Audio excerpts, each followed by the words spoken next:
guys নমস্কাৰ কি খবৰ আপোনালোকৰ আশা কৰোঁ আপোনালোক সকলোৱে ভালে আছে আৰু মোৰ চেনেলটোলৈ আপোনালোক সকলোকে স্বাগতম জনালোঁ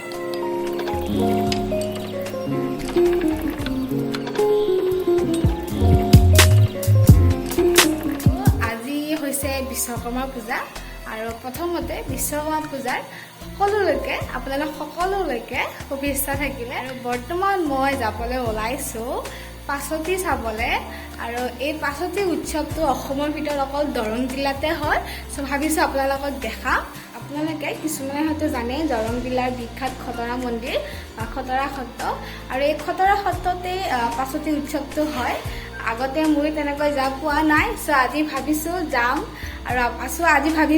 আৰু আপোনালোকক দেখাম পাছতি উৎসৱ কেনেকুৱা হয় সো তেতিয়াহ'লে ভিডিঅ'টো চাই থাকিব আৰু আপোনালোকে এটা বস্তু দেখাম বুলি ভাবিছোঁ কেনেকুৱা হৈছে জনাবচোন বাৰু সো এয়া হৈছে মই বটলত আৰ্ট কৰিছোঁ কেইটামান ইয়াৰ আগতেও দুটামানত কৰিছিলোঁ তাৰে ভিডিঅ' বনাই পেলাই মই আপলোড কৰিছিলোঁ চাব পাৰিব আৰু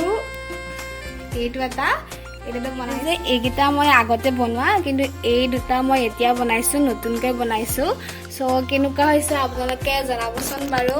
আৰু পাছতি চাবলৈ যাম লগতে মাহীহঁতৰ ঘৰতে যাম মাহীহঁতৰ তাত ভাত খোৱাকৈ মাতিছে সো তেনেকৈ যাম মামাহঁতৰ লগত স্কুটি লৈ আৰু এয়া দেউতাই গাড়ীখন ধুই আছে স্কুটিখন ধোৱা হৈছে বাৰু সেইখন অলপ শুকালে গুচি যাম আৰু বিশ্বকৰ্মা বুলি মালা এডাল লগাই দিওঁ এইয়া গাড়ী এতিয়া ৰেডি হৈ গ'ল বলক এতিয়া যাওঁ প্ৰথমতে যাওঁ মাহীহঁতৰ ঘৰত তাৰপাছত পাছতি চাবলৈ যাম আমি পালোহি আৰু অলপমান আছে একদম পূৰা মথাই ৰাস্তাৰে অহা নাই আজি যিহেতু মানুহ বহুত আৰু চেকিঙো চলি আছে সেইকাৰণে মামীৰ লগত আহিছোঁ মামী আৰু মই আহিছোঁ আৰু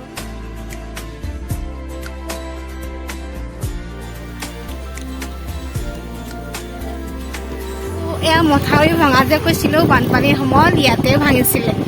এইখিনি জেগাত ভাঙিছে আৰু এতিয়া মই মামাৰ লগত আহিছোঁ পাছতি চাবৰ কাৰণে মামা আৰু মই আহিছোঁ সিহঁতৰ ঘৰত আহি পাই চাহ তাহ খালোঁ চাহ খাই এতিয়া আহি আছোঁ পাছতি চাবলৈকে আপোনালোককো দেখাম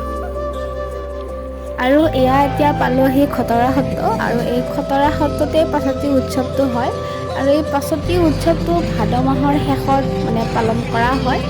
আৰু মন্দিৰৰ ভিতৰত পূজাৰীসকলে পূজা পাতলবিলাক কৰে ৰাতিপুৱাৰ পৰা আৰম্ভ হয়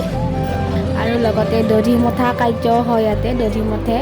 তো এনেকুৱা ধৰণৰ কিছুমান মানে বিশ্বাস আছে আৰু যে দধি মতা দেখিলে ভাল হয় আৰু মনোবাঞ্ছাবিলাক পূৰণ হয় মই বাৰু নাপালোঁ আৰু এই দধি মতা কামটো সোনকালে হয় মানে ৰাতিপুৱাৰ ভাগতে হয় মই যিহেতু দেৰিকৈ আহিছোঁ দুপৰীয়া সময়ত চ' সেইকাৰণে মই দেখিবলৈ নাপালোঁ কেতিয়াবা বাৰু চান্স মিলিলে মই আপোনালোকক দেখাম কেতিয়াবা অহা বছৰ যদি পাৰোঁ আৰু এনেকৈয়ে হাজাৰ হাজাৰ মানুহে পাছতি উৎসৱ চাবলৈ আহে আৰু এই মন্দিৰটো ভগৱানৰ আশীৰ্বাদ ল'বলৈ আহে সকলোৱে যাতে ভালে ভালে থাকে তো এনেকুৱাই আৰু পাছতি উৎসৱ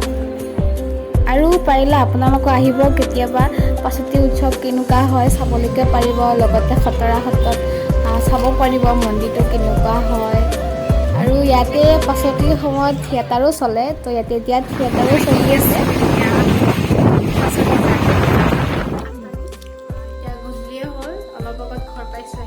আৰু আজি আমাৰ ঘৰত বিশ্বকৰ্মা পূজা বুলি এখন সৰুকৈ পূজা পাতিছে চ' গা পা ধুই লৈ পূজাত অলপ লাগোগে গৈ পূজাত সেৱা এটা কাঢ়ি আহি এতিয়া ভাতত লাগি গ'লোঁ বনাই দিছোঁ ৰঙালাও স্কচ আলু এনেকৈ আৰু এয়া এতিয়া দালিত ইয়াতে তেল মাৰি পূজাত মাছ মাংস নচলে ত' সেইকাৰণে পনীৰ আনিছোঁ পনীৰে তেনেকৈ পূজা প্ৰায় শেষে হৈছে আৰু মোৰ ভাত ৰন্ধাও হৈ গ'ল এতিয়া পূজা ভাঙিছে তো সেৱাটো কালি ইয়াতে এইখিনিতে সামৰোঁ বুলি ভাবিছোঁ বহুতখিনি ৰাতিও হ'ল 9:30মান হৈ গ'ল আৰু যদি ভিডিঅ'টি একদম শেষলৈকে চাইছে ধন্যবাদ তো ভিডিঅ'টি কেনেকুৱা লাগিলে চাই পেলাই নিশ্চয় জনাব নাপাহৰিব চুলি কোনখিনি সেইখিনি চুলি